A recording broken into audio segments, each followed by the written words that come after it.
This was supposed to be a very different video. I am a publisher, writer, editor, daughter, sister, auntie, dog mom, and many other things, including currently a cancer patient. But I am not a doctor or medical professional of any sort. What you are about to watch is an episode of my journey through cancer. I'm sharing my adventure with you in hopes that you'll find something here that's comforting and maybe even inspiring. This video is not intended to provide any sort of diagnosis or treatment plan. Please go talk with your doctor for professional medical advice. I hadn't grown complacent, but I was kind of getting more comfortable moving into a post-cancer life. Not that I think there's any phase really of the cancer experience where a patient sort of wholeheartedly and solidly embraces a post-cancer life. What I mean by that is that if you ask anyone who has had cancer or any major disease or illness for that matter, and they're giving you an honest answer, not just, you kind of run into an old acquaintance at the grocery store and they've heard you've had cancer, so they ask how you're doing and you say, hey, I'm doing great. I'm talking about the answer that your brother or your best friend gets when they ask how you're doing. And what they'll tell you is that illness changes you in many ways.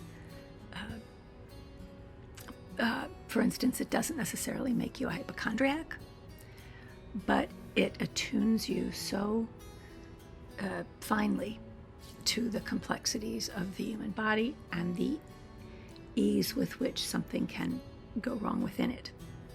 And it makes you acutely aware of the fragility of your existence on this mortal coil. This awareness, for me, has made me both more grateful and a little dour, and cranky, unfocused, anxious, and depressed. That covers it.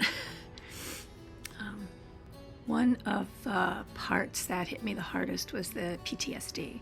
Up until a doctor told me as I was waking up from anesthesia after a colonoscopy that I had cancer, I had always been fortunate enough to get really good reports from doctors at annual checkups and such. And now when I'm sitting in the waiting room of one of my doctor's offices, and boy, when you have cancer, you spend a lot of time in waiting rooms. I am just waiting for the other shoe to drop, braced against more bad news. And that's been paralyzing. Even so, I was starting to do things like look forward to getting my port removed. Yeah, you don't get used to a port, even if it doesn't stick out like mine does. I don't know if you can. Yeah, it pulls and it itches. And, I had been making it known to every single one of my doctors that I was really looking forward to getting the port removed. And the answer that they gave me was always, okay, let's just wait and make sure you aren't going to need it again in the future before you take it out, because you don't want to have another one installed. And I don't. Agreed with them and resigned myself to keeping the port for a little while longer. It didn't stop me from asking the next doctor when the port could go, and the next doctor, and getting the same answer, and resigning myself to once again living with the port. One doctor back in May told me that I might begin to home in on September as a target date for port removal, and that's on the assumption that all my follow-up tests were clean between now and then. And I tried not to dwell on September as a sentence of 4 more months with this damned itchy port, but I did start to look to the early fall as a light at the end of my tunnel. But while I still had the port embedded in my chest, I wanted to put it to use. I didn't just want it to sit there itching for no reason. I made this very clear at my monthly MRI in May. Okay, folks, another day, another MRI. I am in the sort of pre-MRI room at Geisinger, and they've just told me, I drive here specifically, and they just told me that they don't have a person here who can access my port, that they're going to have to give me an IV. And, you know, it takes 5 or 6 times to stick me. And I drive up here because they can access the port, which not nuts about having it accessed, but it's better than getting stuck 5 or 6 times trying to get an IV into me. And, you know, I hate the goddamn port anyway, so feels like let's take advantage of it while I've got to put up with it. So very, very disappointed in this. There's so much that you have to absorb and do and put up with when you have cancer, and it's just these little things that can get to you and make you a little crazy and irritable. Not to mention that it was pouring down rain and I had to walk through the rain, so the hair is now a mess as well. But anyway, that's enough bitching. I'm going to have an MRI and possibly an IV, which is going to take 45 minutes longer than the 45-minute IV takes, because they're not going to be able to get the fucking thing into me. So, yes, another day, another MRI, and I'm trying to maintain my equilibrium. Yes, I am. Yes, I am. Okay, so I think that was a Karen moment, but it doesn't mean that I'm happy. Self-aware, but not happy. However, it turns out if you make enough fuss, there will be a nurse who is trained to access your port, and she will appear to do the job. I'm not proud of that moment, but everyone who has stringy, skinny, rolling, hard to jab veins is going to understand. You just get so sick of telling the IV therapist that your veins are difficult and to please just go into the back of your hand, because that's where most times they get the vein, they can hit a vein. And I don't know, the IV therapist turns into a cowboy or a cowgirl, and they're like, oh no, I can do this. And it's like you're issuing them a challenge, and they're going to be the one to defeat your veins.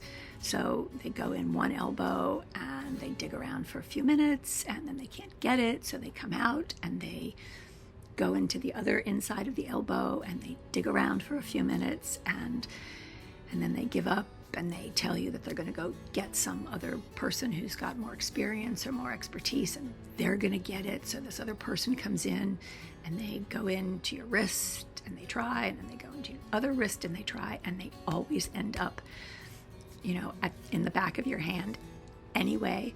And, you know, it's the only place they can actually get the catheter in, and, you know, you just get tired of being a pincushion. Anyway, whenever my port is accessed, whether it's because I'm getting my monthly MRI or whether it's just port flush day, it has become my habit to treat myself when it's over. At my port flush in June, my nurse and I were talking about the keto diet that I put myself on when I was first diagnosed for a year ago. And I told him that I was still on the diet because cancer cells feast on sugars, and I was doing my best to starve every one of those little bitches. Though I wasn't being as strict about it as I had been during treatment. And always the day after my port is accessed, for whatever reason, I reward myself with a pastry. And I told him that I wish there was a good bakery in the area, because, you know, Starbucks might do in a pinch, but, you know, they're just not stellar pastries. And he told me about an exquisite little bakery in a small town about 10 miles farther down the road. So, when my procedure was over, I took a little detour.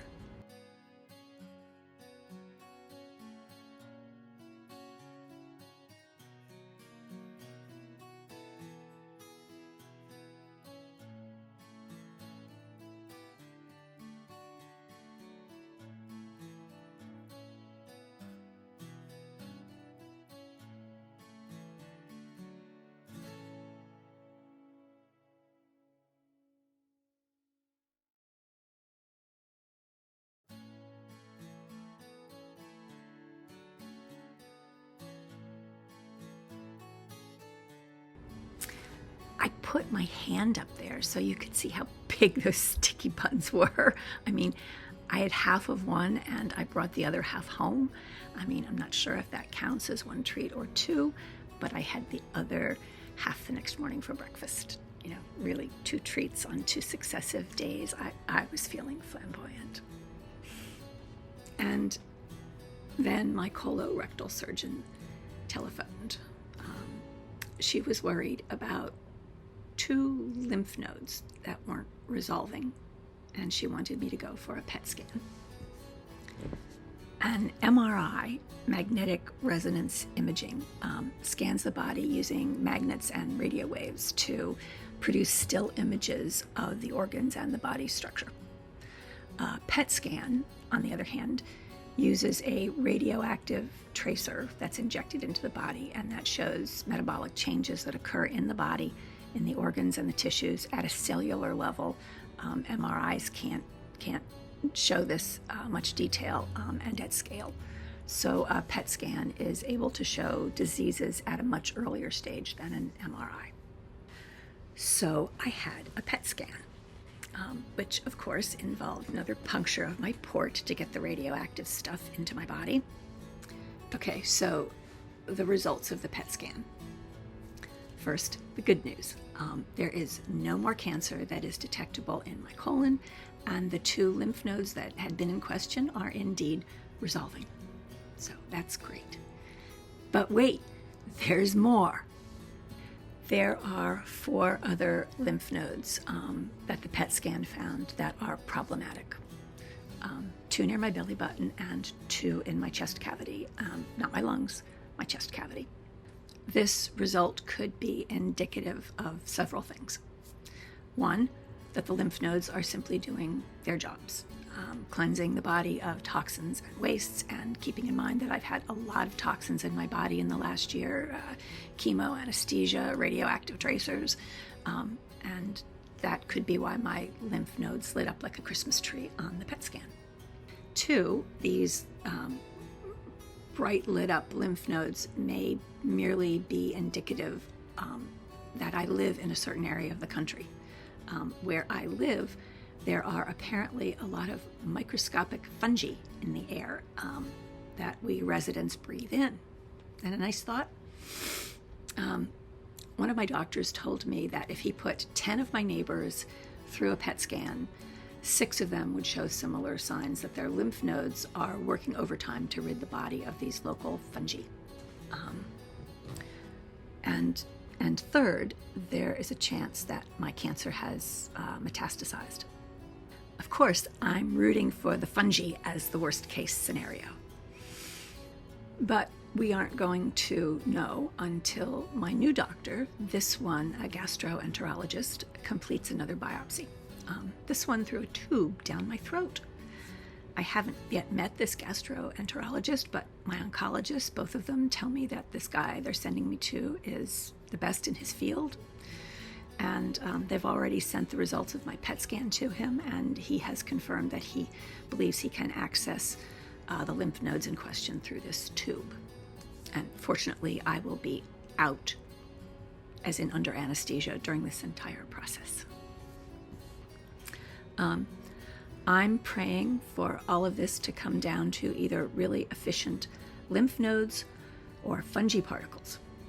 And I will be much obliged if you believe in this sort of thing, that you will send a prayer to my way as well. The larger part of this video as a chronicle of a cancer journey is that there really is nothing about cancer that you can count on. You have to be prepared to be thrown for a loop. The rubber can hit the road at any point, and there's nothing you can do to prepare for hitting that point until you actually hit it. You have to be loosey-goosey and spontaneous and ready to rumble at a moment's notice, and I am good at none of those things. So perhaps this is yet another challenge that cancer is presenting to me to improve on my ability to relax. So yeah, this latest turn of events is a blow. Strangely enough, however, while this blow did knock me to my knees, mostly because these PET scan results may mean I need more radiation and chemo, and this time also biologic chemo, meaning immunotherapy. But in spite of this, I really do feel as if I may be coming back stronger this time. I have, for example, continued to walk most days, and I've canceled only one of my twice weekly workout sessions with my trainer, when in reality I want to cancel all of them. I'm still enormously tired most of the time, and there's an answer for this in my blood work, meaning that my white blood cell count is quite low as my body recovers from treatment. The doctors are not worried about that as an indicator of any sort of disease. It's just part of the recovery. But the point is, whether I want to or not, I'm getting out of bed and I'm putting on my sneakers and I'm doing my push-ups. You know, regular exercise is what helps to keep cancer at bay, and I must think I still have a good shot at doing that because I'm exercising. I've also lately been waking up from frequent naps with a sense of urgency to get to my desk and get a bit of work done before I pass out again. And I'm starting slowly to remember that I love my work, to feel a bit of passion about it again. I know I may be going down again if I have to go through another round of treatments, and there's frustration that, just as the chemo fog is beginning to lift from the last round, thank you Prevagen, I may fog up again, as well as sort of a nagging challenge to get as much done as I can while I can still think fairly clearly. And I'm spending maybe only 2 or 3 days a week these days, all day in my pajamas, meaning I'm actually getting dressed in the morning like a normal functioning person.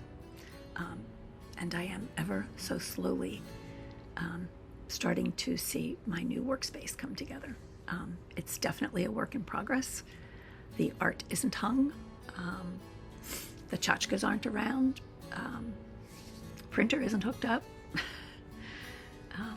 My desk is still lost somewhere in a storage unit, so I'm using a folding picnic table for the time being, etc., etc. But it is clean and it is painted and it's organized to the point that I can pretty much operate in it. Do you like the colors? Keep in mind that orange and lime on the walls of a room I always knew was going to have a red sofa is what happens when you let a cancer patient who needs to cheer herself up loose and unsupervised in the paint department. Thank you for watching. I will report back as soon as I've had the newest biopsy and have the results in hand. Wish me luck. I'll see you soon. If you liked this video, don't forget to give it a like, subscribe, and ring the bell. Also, don't forget to call your senators and your congresspeople to demand universal health care, and most importantly, don't forget to vote.